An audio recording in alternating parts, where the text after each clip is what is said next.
Welcome to this BTV Right Now update. I'm John Luck. This morning features some tricky travel in southern New England, which of course included us here in Bridgewater, as nearly a half a foot of snow came down, making the road slick and snow covered, as you can see from this video on Spring Street. Coming up later in the week on BTV Right Now, Jeff Fowler will tell us about our next chance of measurable snow, and here's a hint, it's coming before the end of the week. Sing like never before, oh my soul, I worship your holy name. Sunday night, Trinity Episcopal Church hosted a candlelight vigil dedicated to the memory of those who lost to addiction and offer support to families that were going through the same struggles. Stories were shared by family members and others regarding the first-hand impact this epidemic has had on them. I looked at my friend and I said, "Billy's dead." He told me there was no way that could be real. I didn't think it could be real either until I called his phone and it went straight to his voicemail. And I walked out front of the boat and my mom and aunt were there waiting for me. They flew to Florida to get me and tell me the news. This was real. This vigil was an initiative of the Addiction Policy Forum, which helps support patients and families in crisis and assist in finding ways to help find recovery options. We do a lot of work surrounding the CARA bill, the Comprehensive Addiction Recovery Acts. We were instrumental in getting those passed. We are now going out to the state levels to do outreach in communities, to do education, to teach people about addiction, to educate people, and essentially what our motto is that we envision a world where there are fewer deaths from addiction. Mm-hmm. Ultimately we would like to see no deaths from addiction, but we're trying to do what we can to help this epidemic. We'll have much more from this vigil, including more on the Addiction Policy Forum coming up on Bridgewater this week.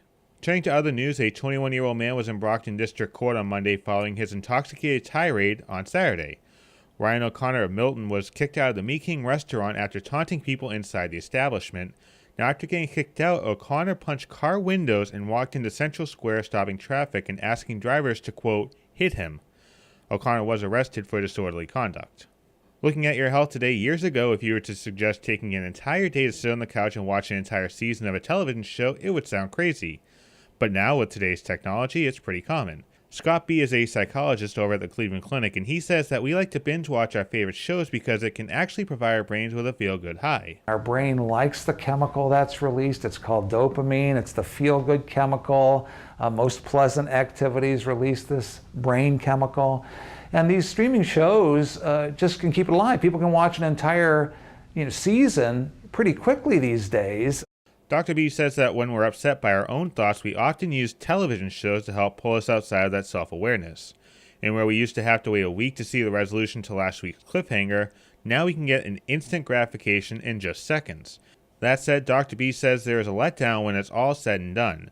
If watching the show was exhilarating and fun, when it's over we can feel down, depressed, and a little fatigued. So we seek out another show to watch so that our brains can repeat the good feelings. He says there's no real harm in binge watching a series, but it's important to do all things in moderation.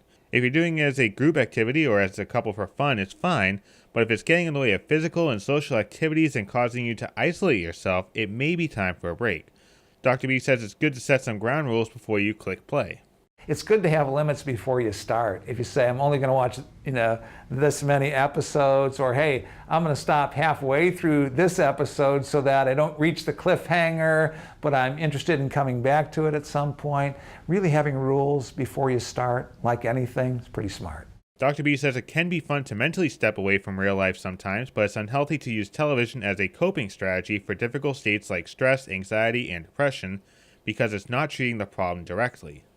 And a quick programming note, we'll have a special Super Bowl edition of BTV Right Now coming up this week, including a preview with some predictions from Out of Bounds. Will the Pats win a 6th Lombardi trophy, or will it be Fly Eagles Fly flying to the top? You can give your predictions on the comment section of this video on the BTV Facebook page, and if you want to show off your Pats pride, you can email your photos to jluck@btvaccess.com.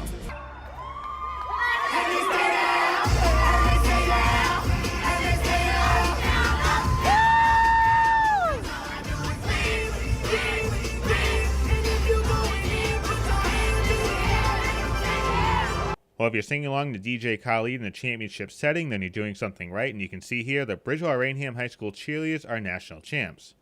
The group won the Advanced Medium High School title at the 2018 National Cheerleaders Association Senior and Junior National Championships in Dallas, Texas, competing against teams from Massachusetts, Connecticut, Oklahoma, Nevada, and others. And you can see here the national champions were welcomed home with a great welcome. Now this season comes off of a third place finish last year at the same championship. Congrats to the new national champions, and thank you for watching the Speed TV Right Now update. I'm John Luck.